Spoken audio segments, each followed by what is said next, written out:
I caught my husband pushing for an open marriage, so I made a shocking demand first. Hey Reddit.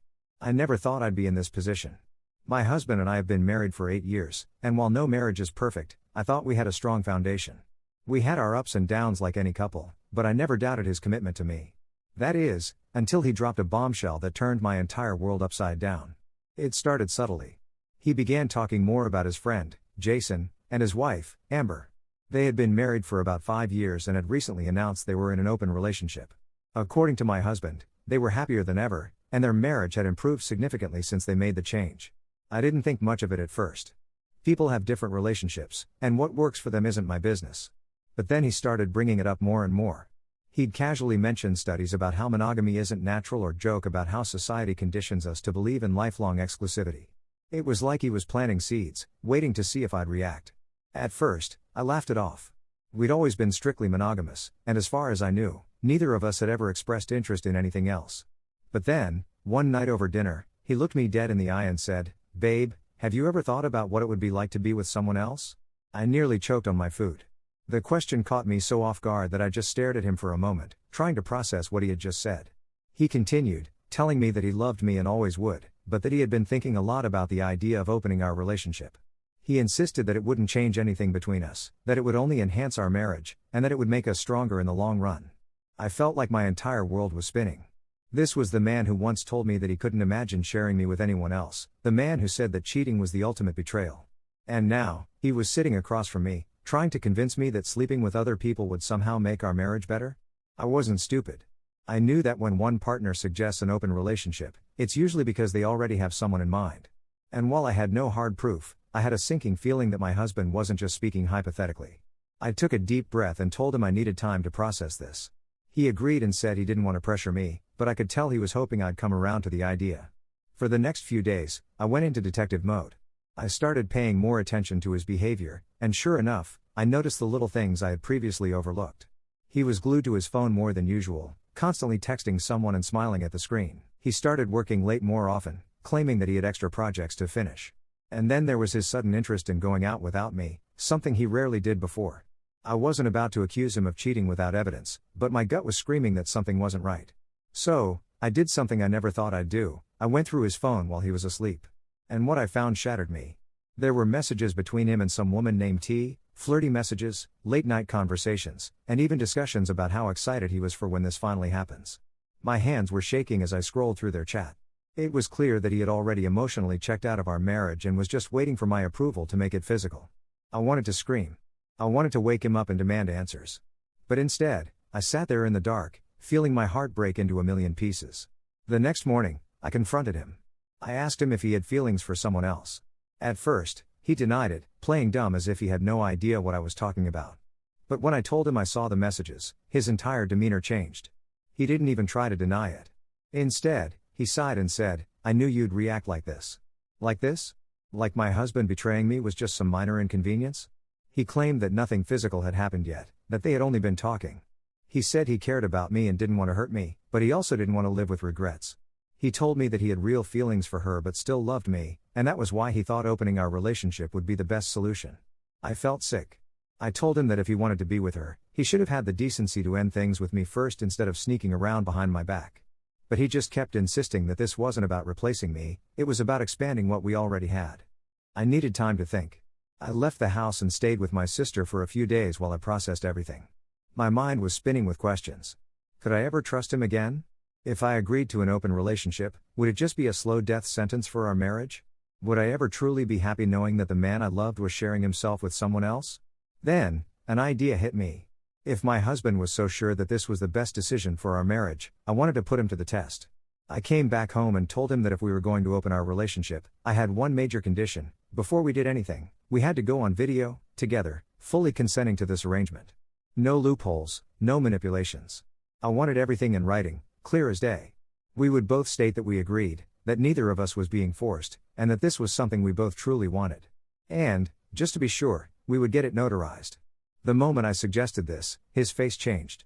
He hesitated, stumbling over his words, asking why I would want to do that. I calmly explained that if this was truly mutual, then he should have no problem making it official. After all, it would protect both of us in case things got messy down the line. And that was when I knew. He wasn't expecting me to take control of the situation. He wanted this to be on his terms, where he got to have his fun while I stayed silent and played along. The moment I made it clear that I was thinking ahead, he panicked. He tried to brush it off, saying we didn't need something so official and that it was just supposed to be a fun experience for both of us. But I stood my ground. Either we did this the right way, or we didn't do it at all. That was 2 days ago. Since then, he has barely spoken to me. He looks nervous, like he's trying to figure out his next move. I know in my heart that if he was truly in this for the right reasons, he wouldn't be hesitating. He'd be eager to prove that he wasn't just doing this for himself. Now, I'm left wondering, what is he hiding? And more importantly, if he refuses to do this my way, what does that mean for our marriage? The silence between us was suffocating. Ever since I laid out my condition, the video recording of our mutual consent, my husband had barely spoken to me. He wasn't outright angry, but I could tell he was panicking. He avoided eye contact, kept himself busy with random tasks around the house, and, most tellingly, was suddenly glued to his phone more than ever. I played it cool. I wasn't about to let him see how much this was eating me up inside. But deep down, I felt like I was sitting on a ticking time bomb. 3 days passed, and I finally decided to confront him. I walked into our bedroom, where he was pretending to scroll through work emails, and I sat on the bed beside him. Without hesitation, I asked, "So, have you thought about my condition?" He stiffened but didn't look up. "I don't see why we need to go that far," he muttered. "It's just supposed to be a personal decision between us. Why make it so official?" I let out a humorless laugh. "Because I need to know that this isn't just about you sneaking around with her while keeping me on the back burner." His head snapped up. "That's not what's happening." "Then prove it," I challenged. "If this is really about us, and not just about you and some other woman, then there shouldn't be a problem with recording it. If you're truly in this for the right reasons, why are you hesitating?" He opened his mouth, then closed it. He had no good response. That's when I dropped the next bombshell. I did some digging. I saw the color drain from his face. His fingers tensed around his phone, like he was resisting the urge to check something. "I looked up the woman you've been texting," I continued, my voice steady despite the storm raging inside me. "Tiffany, right?" His breathing hitched, and I knew I had him. "She's not just some random person you've been talking to about expanding our marriage." I reached for my own phone, pulling up the screenshots I had saved from his conversations with her. "You were already planning to sleep with her, weren't you?" Silence. I pushed forward. "Before you even brought this up to me, you were already in deep with her. You told her you were just waiting for the right time to bring it up with me. You told her I would probably freak out at first but that you could talk me into it. You've been stringing me along while you've been emotionally cheating on me for who knows how long." His face was pale, his mouth opening and closing like he was trying to form words but couldn't. I could practically see his brain scrambling for an excuse, a lie, anything to get out of this. "I trusted you," I said, my voice shaking now. "I trusted you to be honest with me, to be faithful. And instead, you've been planning to betray me behind my back." Finally, he found his voice. "It's not like that," he blurted out. "I wasn't trying to hurt you, but you did," I snapped. "You don't just accidentally text another woman about how much you can't wait to sleep with her. You don't just stumble into an emotional affair." He buried his face in his hands. "I love you," he muttered. "I didn't want to lose you." "Then why go behind my back? Why not just talk to me instead of building this whole scheme?" He exhaled sharply, rubbing his temples. "I don't know," he admitted. "I got caught up in it. Tiffany, she made me feel. I don't know. Alive. Excited. And I thought, maybe if I could just find a way to have both of you, I wouldn't have to choose." I wanted to scream. He wasn't even denying it anymore. He had been playing a selfish game, and now that he was caught, he was desperately trying to make it seem like some tragic misunderstanding instead of the betrayal it was. I took a deep breath, forcing myself to stay calm. "So that's it, then? You wanted to keep me while having her on the side, all under the guise of an open relationship?" His silence was my answer. I stood up, crossing my arms. "Here's what's going to happen," I said firmly. "I'm not agreeing to anything until I know the full truth. Every detail. Every lie you've told me. Every moment you spent with her. Because if you think I'm going to make any decisions based on half-truths, you're dead wrong." His jaw clenched, but he nodded. "Okay," he whispered. "Good," I said. "Because if you lie to me again, even once, we're done." I turned and left the room, my heart pounding. I had given him one last chance to be honest, but deep down, I had a feeling the worst was yet to come. I barely slept that night. My mind was racing, replaying every moment, every red flag I had ignored, every sign that my husband had been pulling away from me while I blindly believed we were solid. I wanted to believe he would come clean, that he would finally tell me everything. But deep down, I knew better. A man who had already lied this much wouldn't just stop. The next morning, I found him in the kitchen, nursing a cup of coffee like he hadn't slept either. He looked up when I entered, his eyes wary, like he was trying to gauge my mood. "Did you think about what I said?" I asked, my voice steady. He nodded slowly. "Yeah." He gestured for me to sit, but I stayed standing. "I want to be honest with you," he continued. "I don't want to lose you." I crossed my arms. "Then tell me the whole truth. No more games." He sighed, running a hand through his hair. "I met Tiffany a few months ago through work. We started talking, just casual stuff at first. Then we started getting closer. I didn't mean for it to happen, but I caught feelings for her." I clenched my jaw. "Did you sleep with her?" His eyes darted away. "No. Liar." His head snapped up. "I'm not lying." I pulled out my phone and opened the screenshots I had saved, the ones he thought I hadn't seen. "Then explain this," I said, sliding the phone across the counter to him. The messages were right there in black and white. Him telling her how amazing their night was. Him saying he couldn't wait to do it again. His face went pale. He was caught. I waited for the excuses, for the backpedaling. But instead, he just exhaled, his shoulders sagging. "Okay," he admitted. "Yes. I slept with her. A couple of times." I felt like the air had been sucked out of the room. Even though I had suspected it, hearing him say it out loud made it real. "How long?" I forced out. He swallowed hard. 3 months. 3 months, I pressed my hands against the counter to steady myself. "So, when you asked me about an open relationship, it wasn't about us. It was about her." He hesitated before nodding.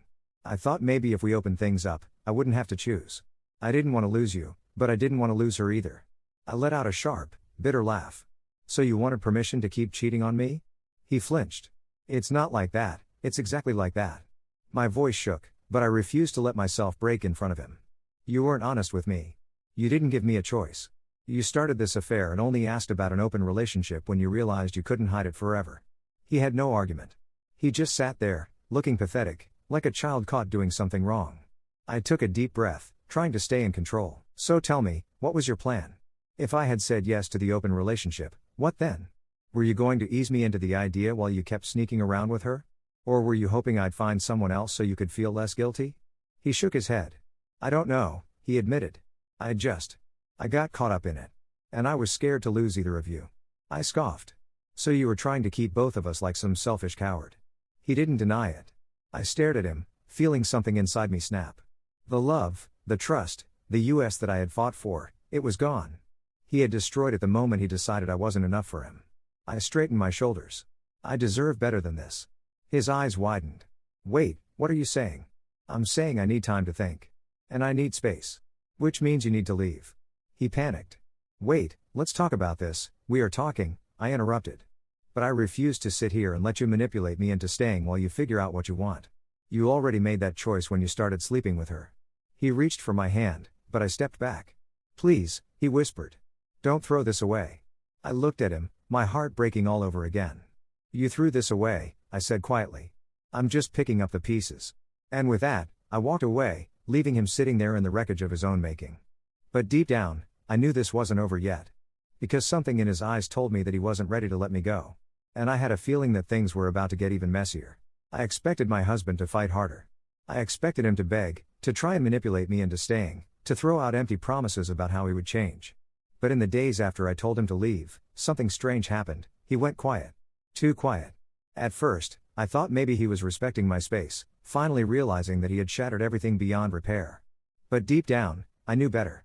A man who had schemed behind my back for months wouldn't just give up so easily. And I was right. 3 days after I kicked him out, I woke up to a string of missed calls from an unknown number. Then a text came in, from Tiffany. "I don't know what he told you, but you should know the truth." My stomach dropped. "What truth?" I hesitated, then replied. "What do you mean?" Her response came instantly. "I didn't know he was married. He told me you were separated. That he was only with you for financial reasons and was waiting for the right time to leave. He made me believe I was his future." I stared at my screen in disbelief. My fingers trembled as I typed. "So you didn't know about me at all?" "Not at first," she admitted. "But by the time I found out, I was already in too deep. And when I confronted him, he swore he was leaving you. I see now that he was just playing us both." A wave of rage hit me so hard I felt like I couldn't breathe. He had lied to her, just like he had lied to me. He had built his affair on deception, weaving 2 separate lives, stringing us both along while he tried to have everything on his terms. I took a deep breath, trying to steady myself. "Does he know you're talking to me?" "No. But he's been spiraling since you kicked him out. He told me he lost everything. I think he expected you to let him back in. I clenched my jaw. Of course he did. That night, I met up with Tiffany. I needed to hear it all from her, face to face. We sat in a quiet cafe, two women brought together by the same betrayal. And as we pieced together the timeline, one thing became painfully clear: my husband had never planned to stop. If I had agreed to an open relationship, he would have used it as an excuse to keep seeing her while keeping me locked in place. If I had fought him on it, he would have kept lying until he was forced to choose. And even then, he might have still tried to have both. I went home that night feeling strangely calm. The sadness was still there, but it was drowned out by something stronger: clarity. I knew what I had to do. The next morning, I texted him. I know everything. Tiffany told me everything. I'm done. I'll be filing for divorce. His response came within minutes. Wait. Please. We need to talk. There's nothing left to say. I made a mistake. A huge mistake. But we can fix this. I stared at his words, feeling nothing but exhaustion. He still didn't get it. This wasn't something that could be fixed. No, you broke this, and I refused to be the one picking up the pieces. His final message came hours later, a desperate attempt to regain control. You're throwing away years of marriage over one mistake. I hope you realize that. I laughed bitterly. One mistake? He had spent months lying, sneaking around, manipulating me, and only now, when he had no other options, was he willing to face the consequences. I didn't reply. I didn't need to. Instead, I blocked his number, contacted a lawyer, and took the first step toward reclaiming my life. And for the first time in a long time, I felt free. That's all for today's video, folks. Don't forget to like, subscribe, and join us next time for more exciting content. See you next time.